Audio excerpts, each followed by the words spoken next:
Hello there. My name is Dr. Salim Javed. I am an associate professor at the Department of Journalism and Mass Communication at Lingia's Lalita Devi Institute of Management and Sciences. As you know that we have been producing a series called Understanding Cinema, where we are trying to understand different aspects of cinema, and we have been talking about story format. If you remember that when I said that every story has a beginning, middle and end, I was talking about Aristotelian, story structure. When we have a story which has a beginning, middle and end, we introduce our protagonist and, we show his or her world, and they enter a world full of trouble and eventually triumph over the difficult situation and get what they tried to achieve. This is what the story looks like throughout the world. In every single film there is a protagonist, be that a male or female. They are living in a comfortable world, then something happens, they enter in a different situation which is slightly troublesome, and then they try to get out of it and triumph over the difficult situation, and this is how they accomplish what they want to do or what they have been trying to achieve. So this is eventually, you pick up any story in the world, this is how it has been working. But writing a film would not have been considered a craft if it had been so simple. So this is, as I said, that everything has a beginning, middle and end. There are characters who enter in a situation, then they fight, then they get over, then they achieve what they have been trying. But had film stories been so simple, or for that matter any story in the world had been so simple, then everybody should start writing. There are so many story formats, and different authors will swear by one method while others will go by something else. Many screenplay writers believe that sticking to a specific story format is not suitable for the health of a story, as a story should develop naturally without constraints or barrier of its thought. Now this is very important. When you say that whether you should follow a format or whether you should not follow a format, which format you should follow, which format you should not follow, this is a non-stop debate about film formats, though I've been talking about film formats. But you need to understand that first there has to be a story. Format is a secondary thing. This is what I'll be telling you. A story should decide its own structure. This is very important. Sometime when I meet a lot of people, they say, sir, we need which format we should start with. I say, first come up with an idea, start with a story, let it grow organically. We will see what shortcoming it has, then there is a specific tailor-made process with which we will be able to tighten the film. But first let it flow, let it grow, let it find its own way of revealing itself. So one must develop a story that appeals to you initially. Now this is important. Like, there is a beautiful saying, that if it appeals you, it will appeal others also. But whether you like your story or not, whether you have enough satisfying, at least for yourself, whether you have enough satisfying incidents or not, so one must develop a story that appeals to you initially, a story that you would like to read, you would like to say, you would like to tell others, and let the events and characters decide the course of history or course of story. The key is to let the idea flow without worrying too much about structure at the beginning. Now leave your story for a while and give it to someone you trust. Now this is really important. Suppose when you have finished writing your story, doesn't matter if it is half-baked, full-baked, but the condition is that you should like it. There should be a feeling that, okay, I have written it, I really like it, this is something, okay, yes, I have achieved something. Now give it to someone that you trust. Now this line is really important, because you cannot throw away your story just like that and give it to unworthy individuals who may steal your story. So when you have trustworthy people, when you have those who are from the same stream also, so give your story to those, and he or she would be able to give a feedback to improve the story, incorporating the changes which do not interfere with the spirit of story. Now this is something important. Suppose you have given it to someone else, he or she has given you feedback, but you have to wait that whether the suggestions given by other person are in tune with your story or not. If you bring, or if you get into the suggestions provided, and that dissuade you from the path of your story track, even that is dangerous. Once you sleep over it, now sleep over is a phrase basically which means, you have given it enough time and pick the story again, start narrowing your story's focus and separating the wheat from the chaff. Story structure is a much later stage. Now this is something which you need to understand, that when you are incorporating changes, taking out some part, bringing in some part, you should be able to separate wheat from the chaff. This is an expression. Okay, now if you have been following the videos, you must have noticed that in the last video we talked about Joseph Campbell's The Hero's Journey, popularly known as Monolith, from the book The Hero with a Thousand Faces. Now there was an individual called Christopher Vogler. Now Christopher Vogler read this book, A Hero with a Thousand Faces, where you have many parts, and then he adapted it and developed 12 stages of hero's journey. Now this is something that we are going to talk about today. We are going to talk about 12 stages of hero's journey. Basically, yes, some people say that it's a story format, but basically many people believe that it is basically about the character's arc. How from point A to point Z, or from point A to point S or T, your character has moved within the story. Now what you are looking at your screen right now is the Black Snyder beat sheet, which if you remember we have already discussed, which has got these many points. In the last video we talked about Joseph Campbell's The Hero's Journey, where you have how many parts: 1 2 3 4 5 6 7 8 9 10 11 12 13 14 15 16 17 18, round 3 section, which has got a lot of parts like call for action, refusal of call, supernatural aid, crossing the threshold, belly of the whale, the road to trials, meeting the goddess, temptation, then you have atonement with the father, then you have apotheosis, then you have refusal of return, magic flight, rescue from without, crossing the return threshold, master of the two world. I forgot to tell you about the ultimate boon, and the last was freedom to live. Now all these things, when Christopher Vogler read that, then he decided to take out some part from it and developed a 12 stage of hero's journey. Now again, if you look at 12 stages of hero's journey, then again it has Aristotelian format. It has got Act 1, Act 2, Act 3. Act 1 talks about ordinary world, Act 2 talks about special world, Act 3 talks again about ordinary world. Now the Act 1 has ordinary world, call to adventure, refusal of the call, and meeting the mentor. Then Act 2 has crossing the threshold, test, allies, enemies, approach to inmost cave, ordeal, and then you have reward, and the last part has the road back, resurrection, and return to elixir. Now this, I'll be talking about this, and then we will talk about how you see all these stages. When you watch a film, are you able to see these stages just like that I'm going to tell you? Are you able to see that in cinema? That validation is really important. Unless what you are taught, you do not see that happening in your real life, and here the real life is cinema. And if you don't see that happening in real life, then what is the point of understanding these story formats? Now we will see ordinary world, whether we are able to see ordinary world in cinema, that we are going to talk about or not. Then call for adventure. Am I giving you examples for call to adventure, then return to refusal of the call, meeting the mentor, ordeal, or return with elixir?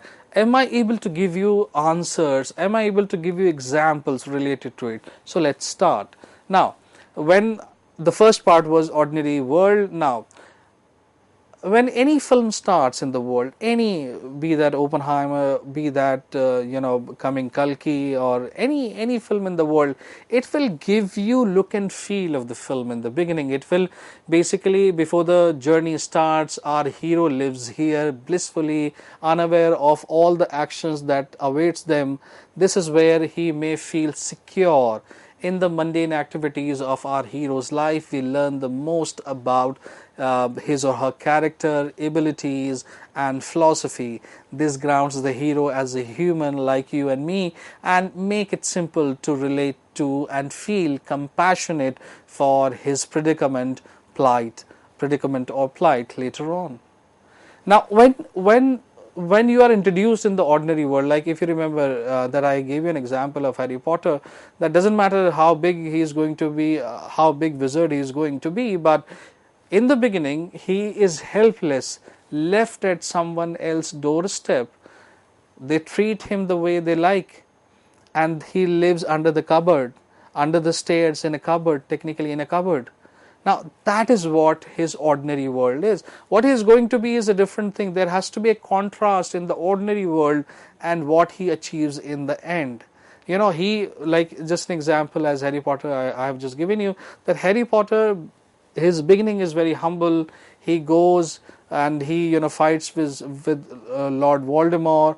He gets the Sorcerer's Stone, but he comes back again in the same house. So if you see the opening, the ordinary world, and when he comes back in the end, after taking the exile, when he comes back, he's coming back in at the same place, but now he is evolved, and you are a witness of that evolution, where you have seen him grow, where you have seen him coming to the ordinary life again, but he is evolved, he is mature, he is worldly wise, he is more confident, and now he is ready to take on the world. So ordinary world will always be about where your character is very comfortable. Look, if you talk about Harry Potter, he is like, in the beginning, his uncle and aunt's house, he's safe technically. It doesn't matter how humiliated he is, he's safe. He's not going to a chamber where he's fighting with a three-headed dog, or he's fighting with a serpent, and then he's putting his life in jeopardy, and then he comes back home. This place is safe. That's why it's called home. Now the second stage is called call to adventure. The adventure starts when the hero perceives a threat to himself, his loved ones, his way of life, or the tranquility of the community in which he resides. It could be as sudden as gunshot, or as subtle as a phone call, but whatever it is, and is whatever is taken from it, it forces the hero out of his or her ordinary world onto a path of adventure. Now, this is something very important. Like, if I ask you, what are the best moments of your life? Trust me, you will be giving me 3-4 maximum, and after that, it will become very hard for you to remember any adventure that you must have experienced. Now, this is something very interesting, because when it comes to story writing, when it comes to storytelling, documentation is very important, and call to adventure is basically a kind of documentation or a kind of situation where your character is literally pushed, out of the comfort zone. Now, third in the list is refusal. Now, suppose if I ask you that now you will not be living at your home, you'll be going and staying in a hostel. Now, this is something that you definitely will do calculation. Okay, I'm going for higher studies. I have to live in a hostel. Now my entire family cannot shift to a different city altogether. But though you are somehow ready, but there is a kind of inhibition in you. So you initially try to say, नहीं अगर अपने शहर में admission हो जाए, अगर if you have the same prestigious institution in your own city, why would you move to another city? So there is an initial refusal. The hero may be excited to undertake the quest. Now, this is what I said. You may be excited to go in a different city, and you may be excited to be in a hostel. So the hero may be excited to undertake the quest, but he must face his fear to complete it. To compete with it. He may have second thought about taking on the challenge, or perhaps serious internal reservation. He or she can have a serious internal reservation. When this occurs, the hero will ignore the summons, which could lead to negative consequences. The magnitude of his challenge may make him prefer the safety of home to the uncertainty of the road ahead. This is how we would react. This is how this is how we would react to strengthening our connection to the reluctant hero. Now, this is like, suppose if I am about to take a journey, I will have my excitement at one end, but I will have my concerns on the other hand.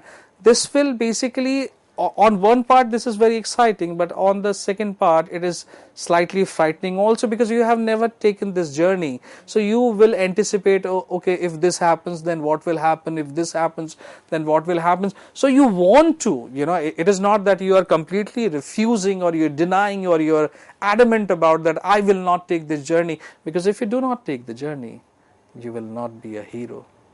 Remember this point. This is really, really important. So if you are the hero of the story, or if you have woven a character whom you call the hero, be that male or female, that is irrespective, whom you call the hero of the story or the protagonist of the story, he or she has to, get out of this comfort zone. There can be initial inhibitions, there is no doubt. That's a human nature, we understand that. But there has to be a journey. Without the journey, there can never be a character. So that is important. Now, when you have initial inhibitions, so there are many ways. Like your mother will come forward, or your father, who can be a friend also, he will come forward, or if not, then some friend will come. Maybe literally a mentor will appear. So the hero has reached a crossroad in the journey and might use some direction from an authoritative source. Now, this authoritative source is really important. When you are introducing your character for the first time, how will you introduce the authority of this mentor? Obviously, there are other people who will be talking about him, or you personally experience that, or you are introduced by your parents or by your loved ones or by your friends. So, but this figure whom you are going to say as a whom you are going to take as a mentor, need to be authoritative source. Now, this is very important. Essential items, advice, skill, or even assurance in one's ability could be bestowed upon him or her. Whatever advice or encouragement the mentor gives, the hero helps him overcome his concern and set out on his mission. Now, you must have seen a lot of films where mentors come and suggest, advise, push, or give some skill or some essential items for the journey. All these things. There is a very close relation between the protagonist and the mentor. That connection is of respect, and this respect comes mostly, in majority of the cases, by understanding, and in some cases physically, in the physical form.